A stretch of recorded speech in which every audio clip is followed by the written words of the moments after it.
Welcome, everybody, to the Success Elevated podcast. As always, I'm your host, Hayden Lee, and I'm joined this week by a repeat guest, a frequent guest on the podcast. A friend of the show is probably an understatement, but we'll call you a friend of the show. Derek Preece, managing partner, Spot On Solutions. We'll call it a friend. We'll call it a friend. Derek, thanks for coming on the show again. Excited to talk about our conversation today, some of the topics that I wanted to bring up. But yeah, thanks again for coming on. My pleasure.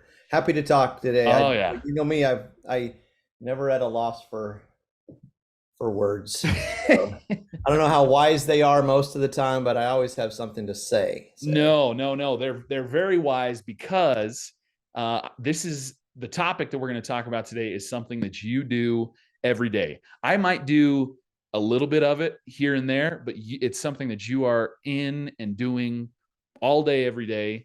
And you've been doing it for a while because not only do you do it here at Spot On Solutions, but you did it when you owned a restoration company. So something that you're pretty knowledgeable about. And that is the topic of sales. Mr. Preece here is the high priest of marketing. That's his unofficial title here at Spot On Solutions, but it is becoming official. It's becoming official. I guess it is in your email signature, isn't it? It's one. Yeah. Once you put it in your email signature, it is like being written in the scriptures. It really, really is. So you're the high priest of marketing, but I would say just as much time as you spend marketing, you spend in the sales conversation and looking for ways to sell people on, the product that is Spot On Solutions and what we provide. I want to talk a little bit. Let's establish, I kind of did it very briefly, but let's establish a little bit your bona fides, for lack of a better phrase. Why should people listen to what you have to say when it comes to sales? Don't be using words that are over my pay grade. Okay, sorry. Listen, let's establish your resume very a little bit. Very simple-minded, okay? Let's establish your resume, Mr. Preece. Why should people give a crap about what you have to say about sales? That's a great question. I don't even really know. But I have been a student of, or I have been in sales my entire life. I mean, really, sales, nothing happens in business for sure.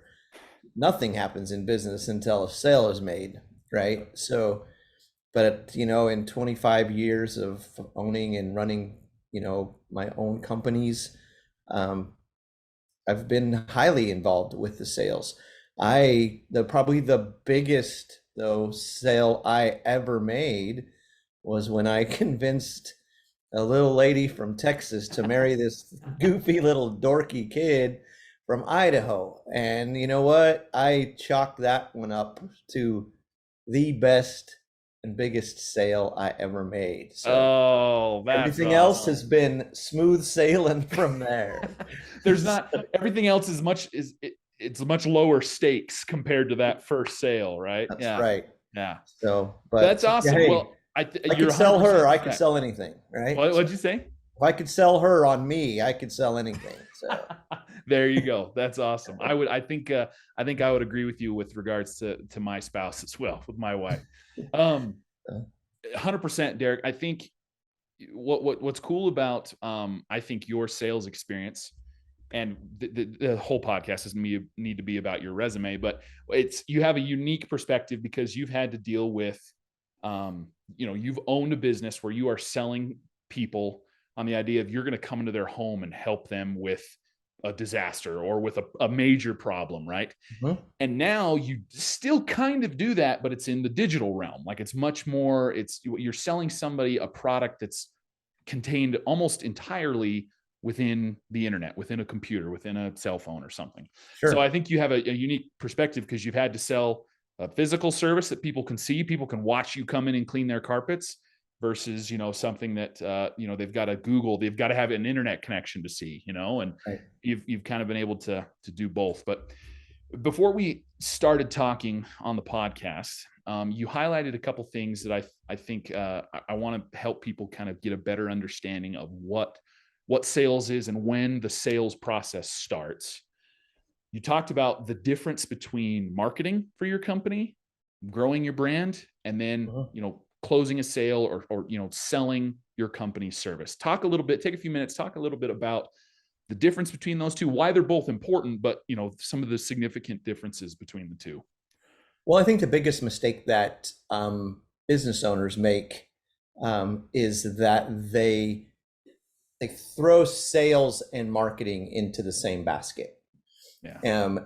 Because they think they're the same thing, or they should be the same thing. Or I hire a salesperson who is also going to do my marketing because they're so similar, but they're really not. And they really are worlds apart. So, and marketing really is everything you do to grow your brand and deliver your brand promises, right? So everything you do to create opportunities, either to your existing customers or to new customers, and to grow your brand. That's what you're doing with marketing. Sales is everything you do after that, and to grow your, to get a check, to get the money, right? To grow your business. And they're totally different, and they're different skill sets, and with different focus.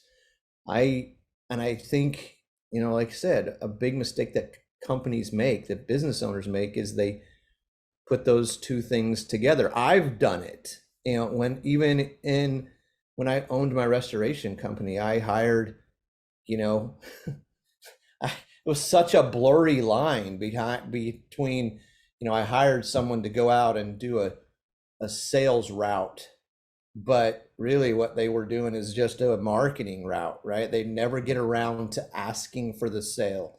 They were, all about the relationships and getting people to know who we are and what we do, but they weren't salespeople. They would never get around to asking for the sale. And again, until you ask for a sale and someone pays you, like, your business is stale, it's stagnant. It's not going anywhere, right? So they are different. And we're a marketing company. Spot On Solutions, that's what we do. Is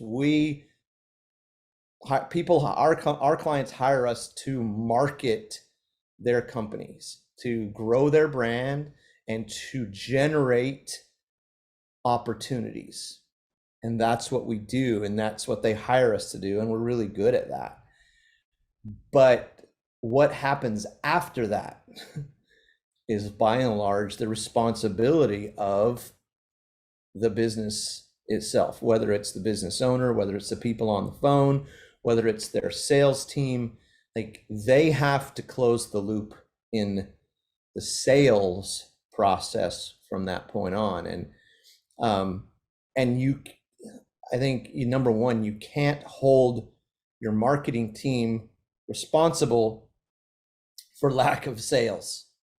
Yeah. You can hold your marketing team responsible for lack of leads, lack of opportunities, and opportunities. Yeah. You can't hold your marketing team responsible for lack of sales. You hold your sales team, just like you can't hold your sales team responsible for lack of opportunity. You have to hold them responsible for sales.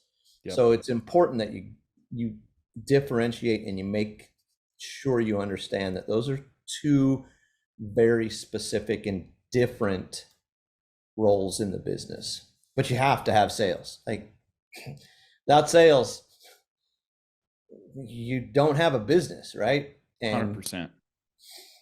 So no, it's a big deal. And just to kind of piggyback off of what you're saying, I've, in my day-to-day, what I do here at Spot On Solutions, I interact with a lot of clients, and I help them try and grow their business by bringing them more opportunities. And I've had, the occasional conversation where I've seen people, I bring them opportunities, but those opportunities the loop is not being closed. Like you said, those opportunities where they're getting phone calls, but they're not being closed because maybe the person answering the phone doesn't properly understand sales and doesn't properly understand how to close that loop. What are some of the challenges? For me, it seems like making a sale in person, it's harder for people to say no to you if they're standing face to face, right? But it's a little Right. bit easier over the phone to be like, I'm good, right?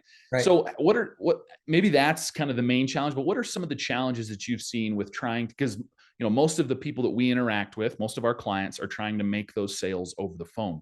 What are some of the challenges that come with trying to do that over the phone? The biggest challenge, I think, the biggest mistake that business owners make when it comes to sales, especially from in-home sales from a service-based business. Like, so again, I spent a lot of time in the cleaning restoration industry where we'd go into homes and we make a sale, right? Now I'm in a little different, like all of my opportunities come, you know, on the internet or through a Zoom call like we're on today. But biggest challenge is business owners trust the most important task in their business to the least qualified people. And it starts on the telephone, right? So maybe they've got a friend who needed a job. Maybe they've hired maybe their first hire was, and they started a business, their first hire was a bookkeeper, or and so they hired a bookkeeper. But if the bookkeeper, she doesn't have to work 8 hours a day, and she's just sitting there anyway, so she might as well answer the phones for us too, right? That is a mistake. Like, we trust the most important thing, which is our telephones, to the least qualified people, and we don't spend enough time training those people and giving them the tools they need to succeed. Because even in a home service business, you can't get to the door to make a sale unless someone on the phone has completed their part correctly Right. and got you to the door. And that's where I see so many companies fail, is they don't teach their people a process or a system to adequately and to successfully get people to the door and to close that sale on the phone, right? Totally. And that's a big challenge. And then I see that they hold their marketing teams responsible for the lack of leads, when really it's not the lack of leads, it's that your people on the phone couldn't close the loop. 100%. And this is And something you have like personal experience with, right? Like oh, when you owned your restoration company, that was a challenge that you had, right? You had even gone as far as you put a system in place, but it wasn't being utilized correctly to close some of those sales. Talk a little bit about that story, if you don't mind. yes, I mean, I've told this story 1,000 times, but yeah, I mean, I had some of my best people who I had worked for me for a long, long time, and they were great at what they did from the technical side of their responsibilities. But I didn't, even though I had created a system for answering the phones, I managed it very poorly and didn't hold my people accountable to the system, right? And I just assumed, once I taught them and once I presented this pretty little package of how to answer the phones to my team, that I just assumed that they would naturally do what I told them to do. And then I went about, doing the work of business, and really never, the results were bad. And it wasn't really until Michael Johnson, when he started working with us as a marketing company, started recording all of our phone calls, and I started hearing the things that were happening. So, or the things that weren't happening on the phone, Right. for that matter. So I think it's important, like I said, business owners need to know that the most important role in their company is the person answering the phones and Yeah. his or her ability to turn that caller from a prospective customer into a customer. That may be by selling them on the phone. That may be, or it may just be getting appointments set so that the salesperson can get to the front door, right? If you don't get to the front door, you don't have a sale, right? No. And No. we came up with a fantastic system, a process to handle phone calls. Every single time the phone call rang, we handled it the same way. And we created a systematic approach to sales so that we could increase, we generate revenue to our company. You got to have a process. You You can't got to wing. have a process. So to speak a little bit more about that process, what's been that you've seen in your experience, what's been the most crucial part of that process? Is it a sales script? Is it follow up? Is it good management? I guess what have you seen has kind of been the, gosh, your sales process is going to work if it does, or is not going to work if you don't have this. What's kind of been the signature piece? Well, I think it starts on the phone, and it starts with a process, a script, if that's what you want to call it. Right. And people have script usually has a negative connotation, right? Yeah. Because they're like, oh, I don't want to sound like a robot on the phone. But when you add your personality and you add practice to a sales process, and you do it over and over, and you do it every single time, it's just natural. And Oh yeah. I think in the service business, well, in any business for that matter, people have to overcome the number one question that their customers or their potential customers ask is, how much does it cost, right? How Yeah. much do you charge? And that, especially from a home service perspective, where it could be, there's so many variables about how much it's going to cost. That's a hard question to answer unless you've got a process, right? Right. And I I think first of all, I don't remember who said this, but it's always been in my mind and foremost in my thoughts when it comes to sales scripts is, you know, in with the lack of value, everything, the only thing that's left to perceive you on is price.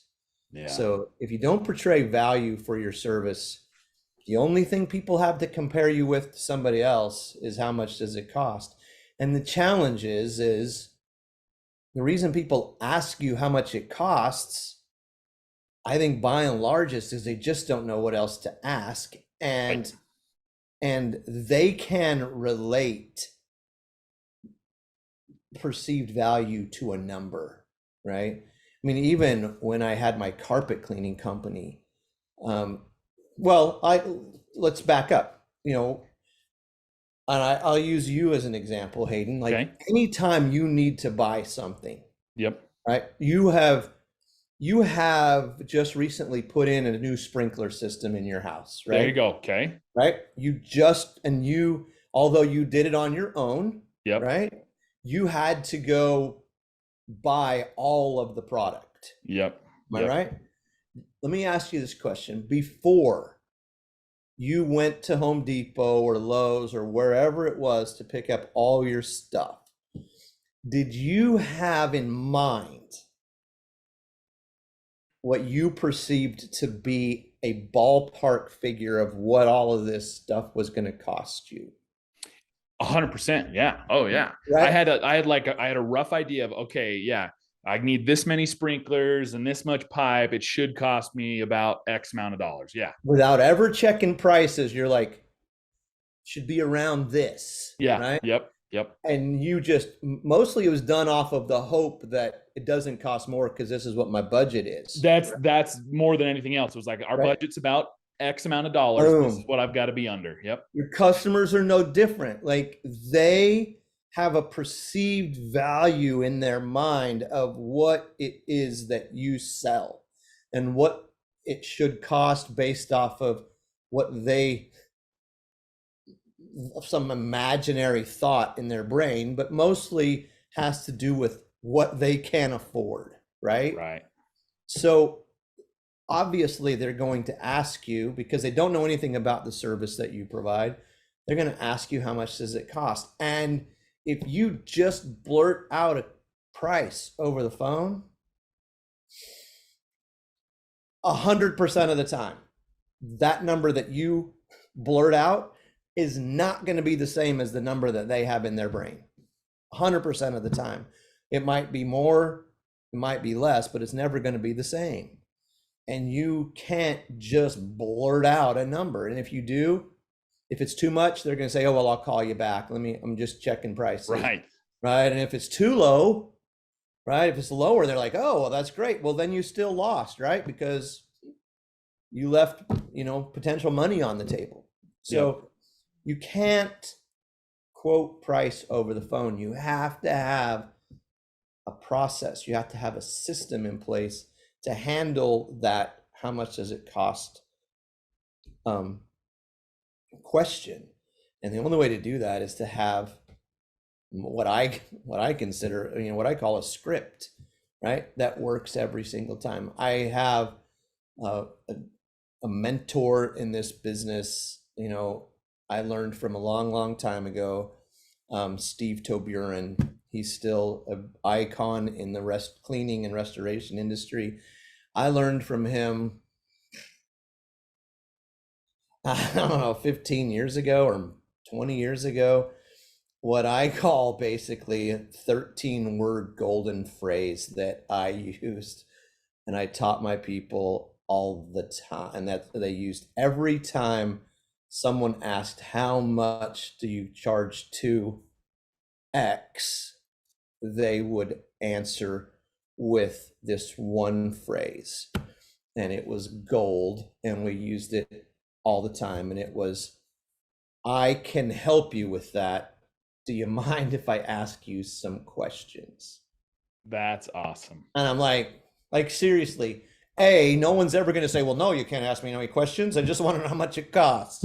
And if they do, you don't want them as a customer anyway, right? But super unassuming. And then it's just a way for you to take control of that conversation and start asking them questions about what it is that they need to have done. But if you could just remember, I can help you with that. Do you mind if I ask you a few questions?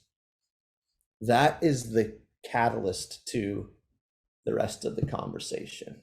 Oh, it's awesome. I mean, Derek, you've essentially, in the last 5 minutes, you've built every one of our listeners who owns, it really doesn't matter if they're a restoration company owner or they own any kind of business. You've essentially built them a script, right? We're going to answer the phone the same way and professionally every time. So if I worked for a company called Spot On Solutions, I might say, thank you for calling Spot On Solutions. This is Hayden. How can I help you? Right? So you're going to start your phone call the same way every time. Boom. And then after they start asking you questions about the service or product that you're selling. And they say, okay, the eventual question is going to be, how much does it cost? They're going to ask that at some point. I'm telling you what, it's going to be the first question. Okay, there you go. It's some point they're going to ask you that. And most likely it's going to be the first thing they ask. It's going to be the first question. And if I need my carpets cleaned, how much do you charge? Yep. I got water all over my basement. How much do you charge to come suck it out? It's gonna happen. It's gonna be the first question. Yep. And you have to, and from there on out, you just answer it exactly like I told you. Yep. Hey, Hayden, I can help you with that. Do you mind if I ask you a few questions? There you go. Beautiful. And I was like, then I just go from there, right? Yeah. And you start asking them, well, how big's your basement? How many rooms? How many square foot? That you could start asking these types of things. So then you can eventually you're going to get to a number, but this way you have a better idea of how to communicate that number and communicate that value. Yeah. I mean, you talked about if if your customer can't see value, the only thing they have to judge you on is cost, right? Yep. But the inverse of that is if you can communicate the value of your service, your business, your product, whatever it might be, if you can communicate that value in a productive way, people generally won't care what the cost is, right? If the value's there, they're not going to care what it costs them, but they've got to understand what the value is. Right. So like, I mean, yeah, this last 5 minutes, you built a phone script for somebody. If all they did was answer, they taught their people to answer the phone the same way every time in a polite, somewhat simple manner. And then when that question eventually comes about how much it costs, if they answered it the way you tell them to answer it, they're going to be more successful and close more deals if they do those two things. And boom, they've got a sales script. Yep. You know what? I had a phone script for every single service that we offered. Wow. And I had them, and they were very they were super similar in every case. They just were tailored, tweaked just a little bit to handle the service that the person was asking about, right? Right. But we had carpet cleaning script, we had an upholstery cleaning script, we had a water damage, a mold, we even had a trauma bioscene cleanup script. Yeah. I remember the day that one of my front end employees came up to my office, and we had them all color coded. Like we had them, everybody's desk had these scripts on them, so that when someone asked, I have carpet that needs to be cleaned, how much do you charge? I could, because we were trained, well, I can help you with that. Do you mind if I ask you a few questions? Because I had that phrase right there memorized, I could, while I'm saying the phrase, I could reach up and grab the color-coded script for the question they asked me, and I'd have it right here, and I could just pretty much fill it out. But I had it for every service. Well, I had a lady come up to me one day into my office, and she's like, Derek, I've got a gentleman on the phone whose best friend had just taken his own life, and they had found him, and they were wondering about the services that we provided in order to help mitigate that challenge, right? Which, as you can imagine, super sensitive, super challenging, super uncomfortable conversation to have. Dare I say, one of the most uncomfortable questions you could get, right? Like, it's a service you provide, but it's not a great position to be in. Yeah. And you're right. And super uncomfortable. And she came up to me and she's like, Derek, I don't know what to say to him. And I looked at her and I said, what do you mean you don't know what to say to him? I was like, we have a phone script specifically for that. And she's like, yeah, but this is a super awkward conversation. And I said, well, let me see how I can help. And I picked up the phone.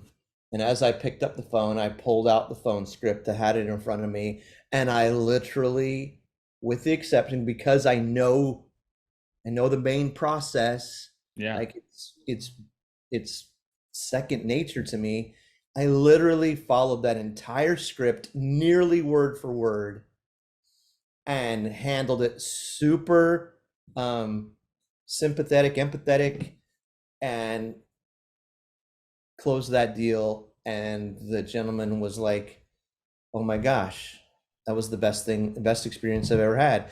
And guess what? The cost never was a factor. No, because you communicated and I was like, the value. And when I got off the phone, she was standing there watching me. And she's like, oh my gosh, those things really work. And I said, yes, they do. They do. I was just talking to Emily in our office 2 weeks ago. You should go ask her about this. Okay, deal. And because she was interviewing me about talking to me, she was doing a blog article or something about phone scripts.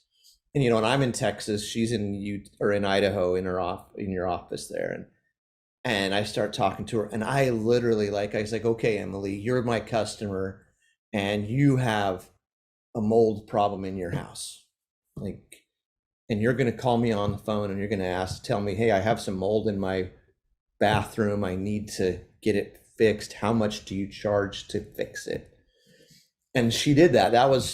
And literally, I pulled out from all those years ago, pulled out my mold script. And when we were done, again, she's looking at me on Zoom call, right? Yeah. When we were done, she had no idea that I had just read her a script. Yeah. And I'm like, it's right here. She's like, oh my gosh, I'm totally sold. I'm like, did I answer your question about price? She's like, no, you didn't. But I had got an appointment to come to her house, right? Yeah. You gotta have a process, and that's the key. You gotta have a process. It's gotta be second nature, and you gotta follow it every single time. Yeah. And you gotta practice it. So, but if business owners would understand that one thing, you gotta have the best people answering your phones. And even if they're not the best, you've got to train them. Right. You have to train them, because if the phone stops ringing, or if you don't close sales over the phone, pretty soon you don't have a business. Yep. Right. And I could talk to you about sales all day. That's just in-home sales. That's not even about phone sales it's because that's all I do now, is talk to people on calls like this. So I do pre-call planning, do a lot. It's a whole kind of a different process, but I have a process for it. Right.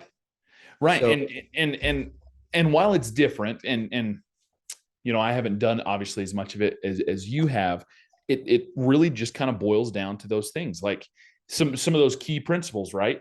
If you speak to someone in a clear and professional way, and you communicate the value of the service or the product that you are providing, cost will not matter. Cost will not matter to that individual. And that really boils down to having some kind of script. And it probably means developing, like you did, different scripts for different services or different products that you provide. But if you have something that works and you can communicate that value, and ask good questions.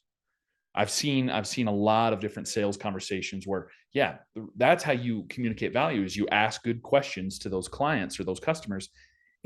You're gonna close more sales. Having a system, putting a plan in place, is how you're going to close more sales. Now, there are probably people out there that can just off the cuff do stuff like that. But if you want to build a good sales process and a good sales team, you've got to do some pre-planning, right? Like you said, you've got to have a plan in advance. You've got to plan so that you can teach and train other employees. Like, there's so many key components to that, and it all comes before the call even happens, right? Like, it's one thing to try and ask somebody off the cuff to make a sale on the phone, but if you have a plan in place, they're not going to fail. They're gonna be successful. You're right. I agree with you. 99%. 99%, not 100%. 99%. 100%. Derek, thank you. With you. This has been some super, super good information that I know the people that might be listening to this are going to find some good value from. And I wanted to just kind of have this quick podcast to talk about a huge part of what we do in the day-to-day, operations of Spot On Solutions, is communicating our value to our customers and how that works in with sales. But before we let you go, Derek, anything else that you'd like to add to this conversation? If you could tell our clients, if you could tell our audience anything else with regards to sales, what would you tell them? I could talk to you about sales all day. So just remember, like, when you don't, sales is all about communication, right? And relationships, right? You don't close a sale, you open a relationship, right? And I love that. I got that from, I was at a training one day at Google, of all places, and there was a gentleman there. His name was G.A. Bartik, great salesperson. And that's one of the things I took away from what he said is, you don't close a sale, you open a relationship. And it's really what sales is all about, right? Open a relationship for long-term sustained growth, right? So, and by opening that relationship, it opens other relationships and other relationships, and it just keeps going. So there you go. That's all I got. That's all you got. Derek, thanks again for coming on the show. Really, really appreciate it. I'm sure we'll have you back on since you are a friend of the show. Since a friend of the show, I'm happy to come anytime. Awesome. Well, we love having you, and thanks again for coming, and we'll talk to you again soon. Awesome. Thanks, Hayden. See you, Derek. This has been Success Elevated, making you a little bit better one show at a time. Thanks for joining us. Subscribe on any major podcast platform or check out our website at successonpoint.com.